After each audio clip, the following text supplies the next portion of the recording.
Articat vemat bucrën car, me fuggire kësaj zemre do të këndoj. Të dashur teleshikues të televizionit të shqiptarëve të Amerikës, ja ku takuam në rubrikën Kombi Hyn me pamfletin ton, realiteti i samitit diasporës dhe realiteti i vlerave të vërteta. Në samitin e diasporës në Tiranë, gjithçka duke e kuruar me kujdes. Skenografia, fjalimet, narrativat optimiste dhe një vizion i Shqipërisë që pret me krah hapur bijtë e saj të larguar. Shkallët e jashtme të pallatit kongreseve u veshën me tapetet kuq, ndërkohë që simboli shqiponjës dy krenare mbi murin ballor mikpret dhjetra shqiptar që jetojnë në vendet e ndryshme të botës, të ftuar në aktivitetin e qeverisë të njohur si samiti i diasporës. Ky është samiti i katërt që qeveria shqiptare organizon në harkun kohor të 10 viteve, pa pasur një bilanc të qartë mbi përfshirjen reale të diasporës në zhvillimin e vendit dhe me vendet e tjera ku ata banojnë. Samiti nisi të martën me fjalën e kryeministit Edi Rama, i cili fliste për paketën e maleve, për mundësi të reja investimi dhe për një Shqipëri që tashmë është për magnet për zhvillim, për arritje për votimin e diasporës, por harron se aty për aty, para tij, sa deputet kishte drejt për drejt nga diaspora? Po ja them unë, asnjë. Ministri i jashtëm me përvojë diplomatike por fringo në detyrë Ferit Hoxha premtonte strategji të reja dhe koordinim institucional për periudhën 2026-2030, por pa thënë se ç'ishte bërë më parë. Ndihma për gjuhën shqipe, bashkëpunim me diasporën, po sa herë ky ministër ka takuar diasporën kur shërbente në OKB? Madje ka dhe intervista me Al Jazeera, po jo me televizionet shqiptare. Sa libra kanë shpërndar ambasadat? Sa qendra kulturore kanë ndihmuar të krijojë Shqipëria, kur këtu në Michigan, Bosnia, megjithëse ka një popullsi më të pakët, ka 4 qendra. Pse nuk ka Shqipëria konsullata në Michigan ku ka rreth 200.000 shqiptar? Ku janë konsullatat e përbashkëta me Kosovën? Asnjë. Mos harroni se ne shqiptarët e diasporës e kemi ndërtuar prej kohësh Shqipërinë natyrale, e sidomos këtu në Amerikë. A kanë ambasadat shqiptare politika për lidhjen e koordinimit të lobit të shtetit shqiptar me lobimin me shoqata dhe institucionet e diasporës? Asnjë. Lobimi i shtetit shqiptar mund të bëhet edhe me individ si McGonigal, por i diasporës kurse si jo. E vërteta e diasporës nuk është podcasti i Ramës.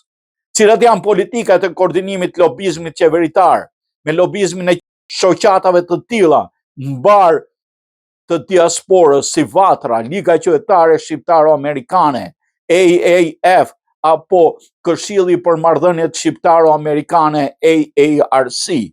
Shoqata që njihen e bashkëpunojnë drejt për së drejti me qeverinë dhe Kongresin Amerikan. Sa biznesmen dhe intelektual të rinj të vjetër ka diaspora shqiptaro-amerikane, veç Mark Gjonajt, emri i së cilit i rrin ngushtë skeptri i kryetarit të diasporës. Një fakt, një gjysmë ftesë e ambasadorit Ervin Bushati për televizionin ton, e shkruar me etiketën e një zyrtari që shfaqet në takime zyrtare me tuta Gjimi, nuk dihet se në ç'kosh përfundoi. Pse, si shtuket, ky samit nuk është ndërtuar për të nxjerrë në pa vlerat e diasporës, për individët që punojnë për të për ditë, për 25 vjet rresht si televizioni ynë, por vetëm për të shtuar dorëtrokitjet për skenarin e përgatitur. Por ky skenar i bukur, siç do ta quante më vonë një zë i guximshëm nga salla, u përplas me realitetin, dhe jo nga opozita politike, pasi ajo ka fajet e veta me ok, por nga vetë diaspora. Jeni larg realitetit.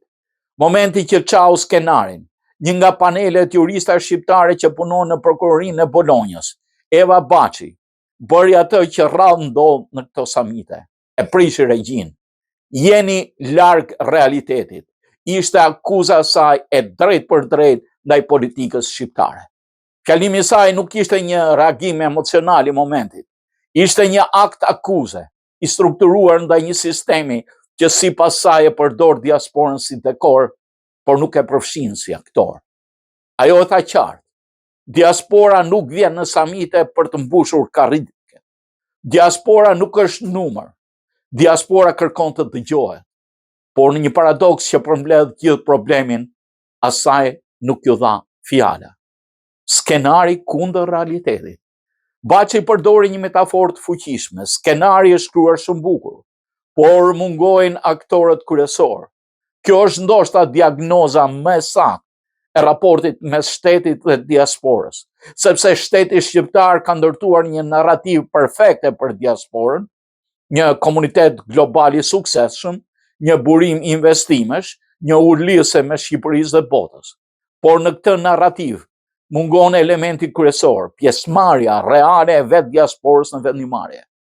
Ajo është objekti politikave, por jo subjekti tyre. Një tjetër realitet në të njëjtën faqe. Dhe ndërsa në salët e samitit flitet për investime dhe kthim, jashtë tyre realiteti jep sinjalet kundërta. Në të njëjtën ditë kur shtypi kushton hapësirë diasporës, në të njëjtën faqe lexon për problemet ligjore të një investitori të madh si Bexhet Pacolli në Shqipëri. Në të njëjtën kohë, aeroporti i Vlorës, simboli i zhvillimit të premtuar, nuk ka asnjë avion në fluturim.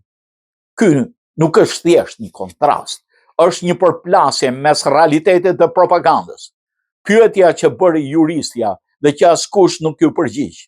Në thelb, fjalimi i Baçit ngre një pyetje që përshkon gjithë këtë debat. Si mund të kërkosh nga diaspora të investojë kur nuk i garanton as minimumin e sigurisë së përfshirjes? Ajo vetë është shembulli më i qartë i këtij paradoksi, e arsimuar me 3 fakultete, me 2 specializime, me përvojë në sistemin e avancuar se ai italian, e megjithatë pa një derë të hapur në Shqipëri. Shqipërisë nuk i mungon truri, i keni mbyllur dyert, tha ajo. E kjo është ndoshta akuza, po fjalia më e rëndë e gjithë samitit, sepse nuk flet për mungesë kapaciteti, por për mungesë vullneti. Toka, ligji dhe pasiguria.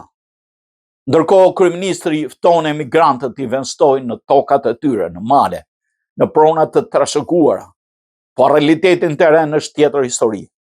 Në zona si Riolli, banorët përplasen me konflikte pronësie dhe akuza për grabitje të tokës që i çojnë protestat e tyre deri në New York përpara selisë së Shqipërisë në OKB.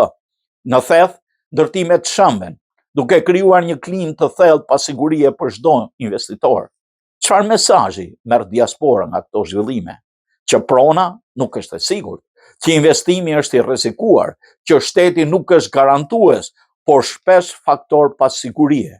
E në këtë kontekst, paketa e maleve tingëllon më shumë si ftesë, pa garanci, se sa si një mundësi reale. Diaspora si numër, kritika që dhembë. Një nga akuzat më të forta të Baçit ishte se diaspora trajtohet si statistik, jo pse 1/3 e popullsisë shqiptare ka emigruar, por jemi numra pa zë, qofsh dhe një biznesmen shqiptar që mban 320 familje me bukë pa emër.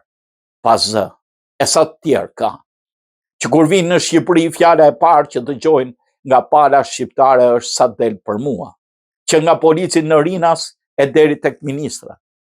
Kemi mbetur numra, tha ajo. Kemi mbetur numra, thotë dhe komuniteti shqiptar i Selanikut, një prej komuniteteve më të mëdha të shqiptarëve në Greqi, përmes një komunikate publike ka njoftuar se do të bojkotonte samitin e 4 të diasporës që u zhvillua në Tiranë. Sipas deklaratës, vendimi lidhet me mungesën, siç e cilësojnë ata, të përfaqësimit real të diasporës dhe me faktin se samitet nuk po sjellin zgjidhje konkrete për problematikat e përditshme të shqiptarëve që jetojnë jashtë vendit. Komuniteti thekson se diaspora shqiptare në Greqi përballet çdo ditë me çështje të pazgjidhura, si dokumentacioni, punësimi, integrimi social, të drejtat ligjore, pensionet dhe arsimi i fëmijëve, të cilat sipas tyre nuk adresohen në mënyrë efektive në këto forume. Edhe të pranishëm të tjerë po shfaqin mosbesimin e tyre ndaj premtimeve.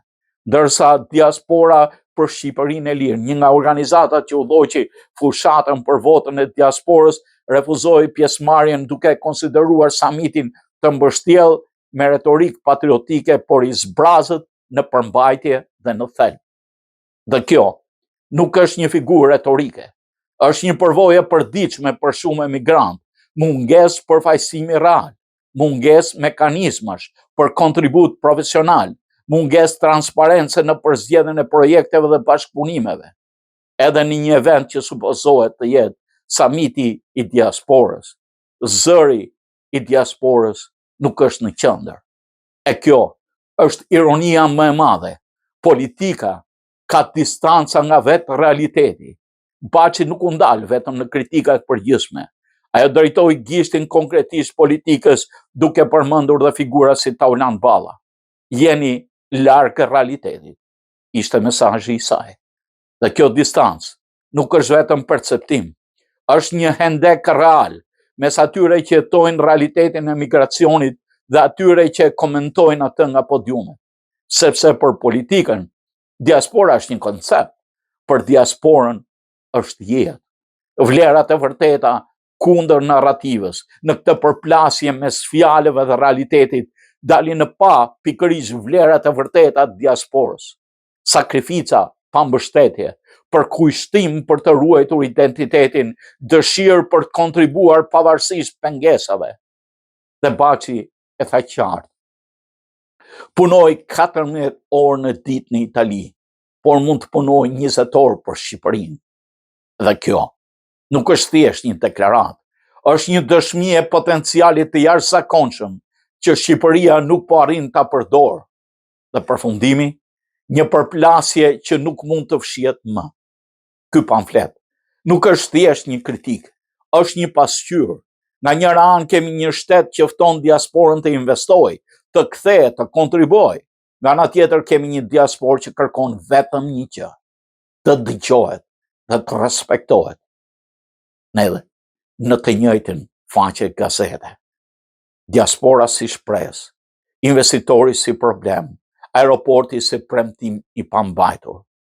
E në sallën e samitit, fjalimet bukura dhe një zë që thotë të vërtetën, jeni larg realitetit.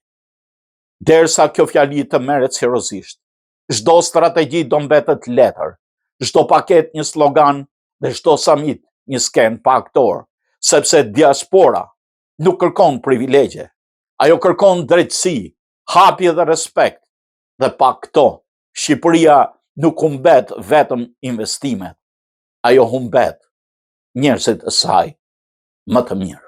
Të dashur teleshikues të televizionit të shqiptarëve të Amerikës, tu i dham fund emisionit Kombi Ynë. Miru takofshim. Partika të vema të bukur në kar, me fuqin e kësaj zemre do të këndoj.